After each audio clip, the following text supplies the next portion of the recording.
नमस्ते, नमस्कार, आदाब, सत श्री अकाल। आप सभी का स्वागत है मेरे YouTube चैनल हिस्ट्री विद विवेक में।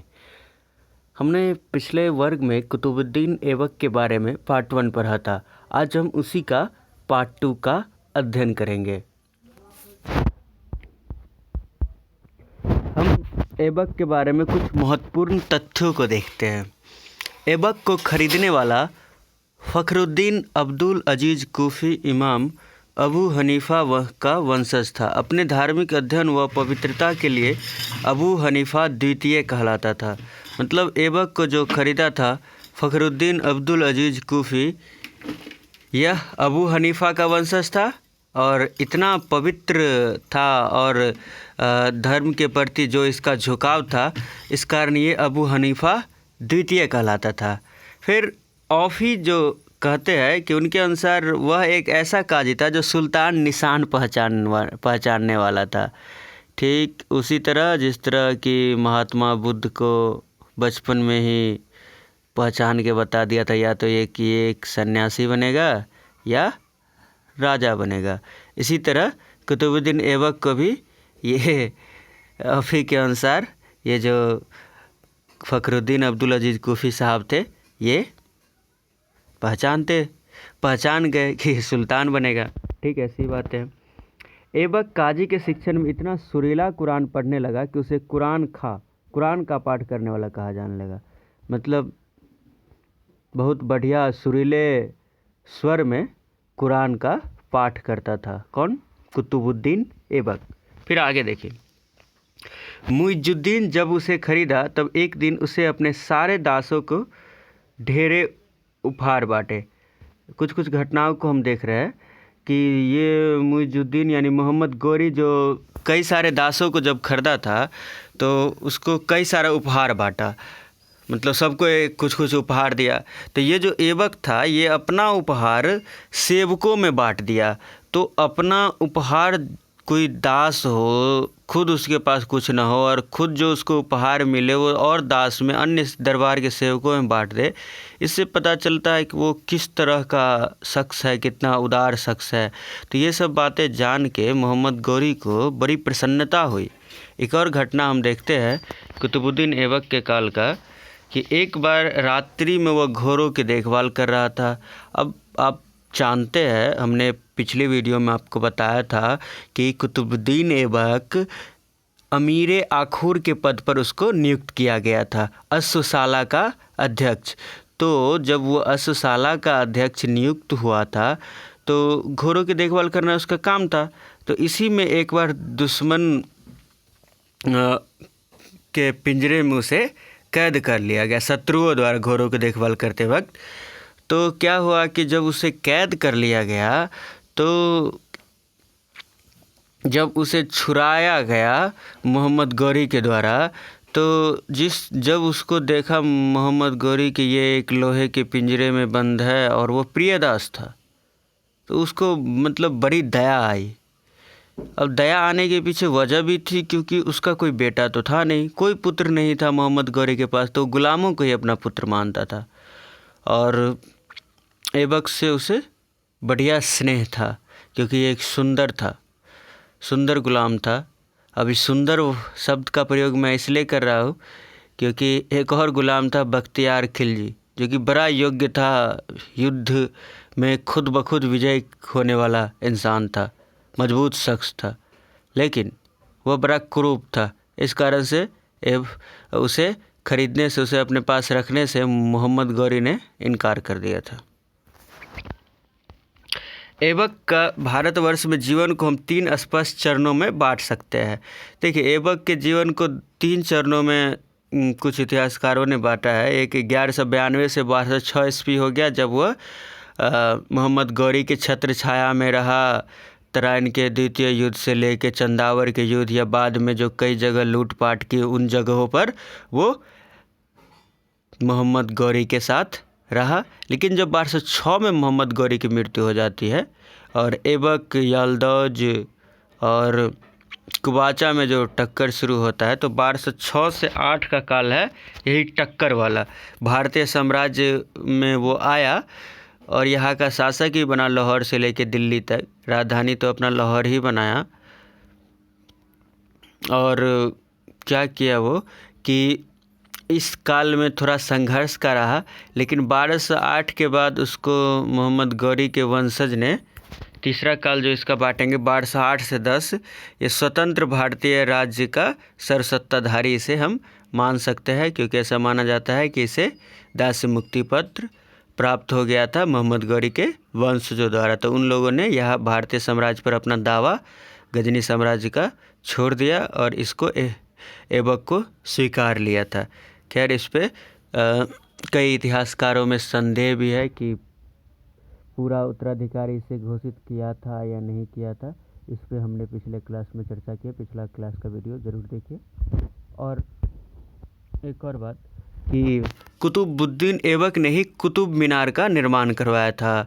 और ये जो कुतुब मीनार था, इस कुतुब मीनार से दो और शासकों का नाम जुड़ा हुआ है। एक है इल्तुतमिश, दूसरा है फिरोज शाह तुगलक। इल्तुतमिश जो था वो कुतुबुद्दीन ऐबक का दामाद था। ये भी हम पिछले वर्ग में चर्चा कर चुके हैं।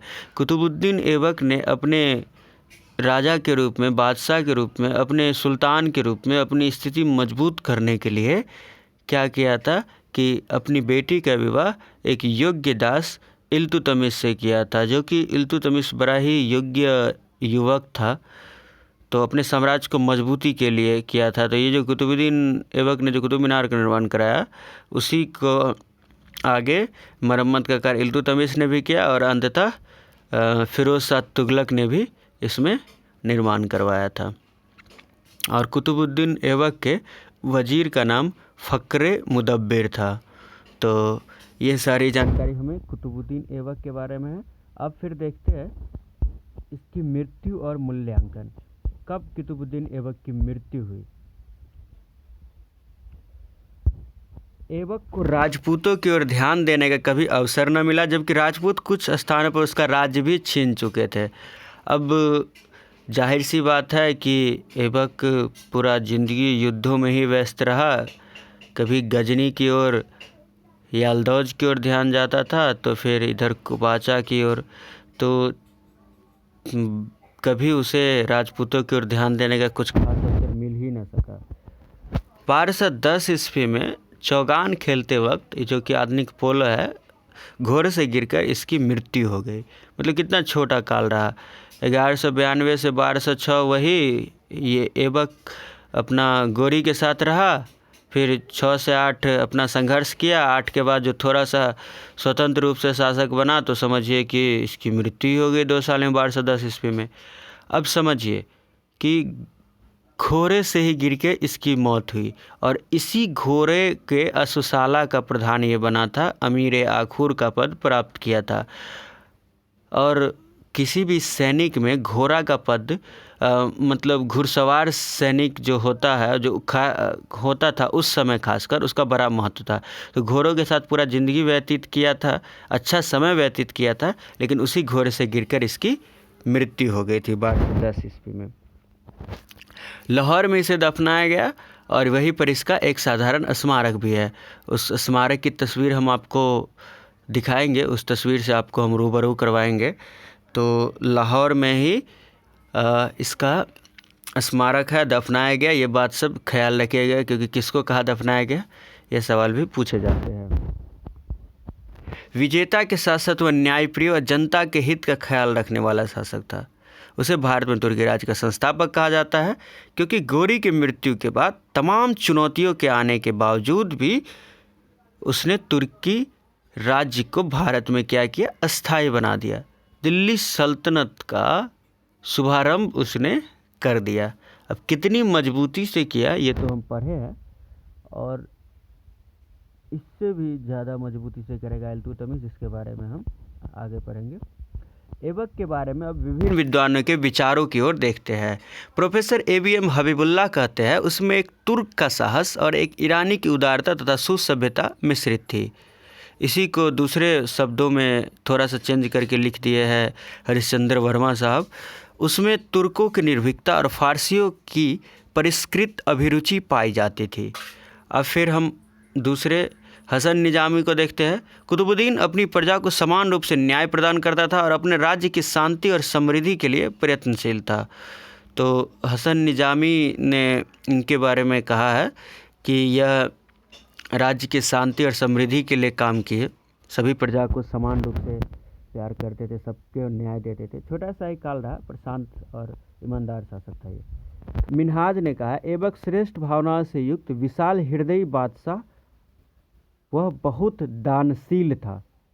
बिल्कुल सही है। अब तो दानशील के बारे में आप देख ही चुके हैं कि जब वो दास होते हुए भी जब उसको उपहार मिला था मोहम्मद गौरी से, तो वो दूसरे दास में दरबार के सेवकों में बांट दिया था।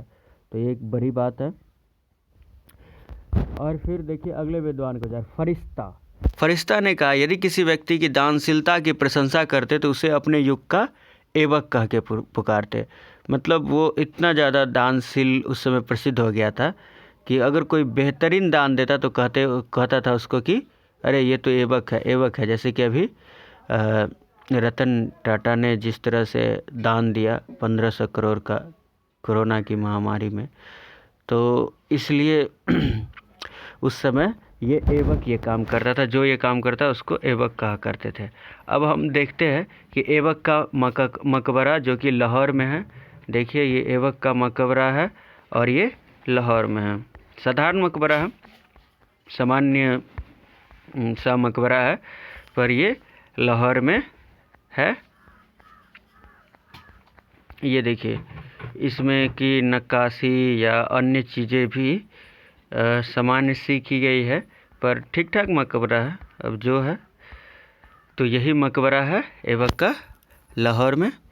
वीडियो पसंद आई तो लाइक करें, कमेंट करें, शेयर करें और कुछ भी सवाल हो हमसे कमेंट सेक्शन में ज़रूर पूछें।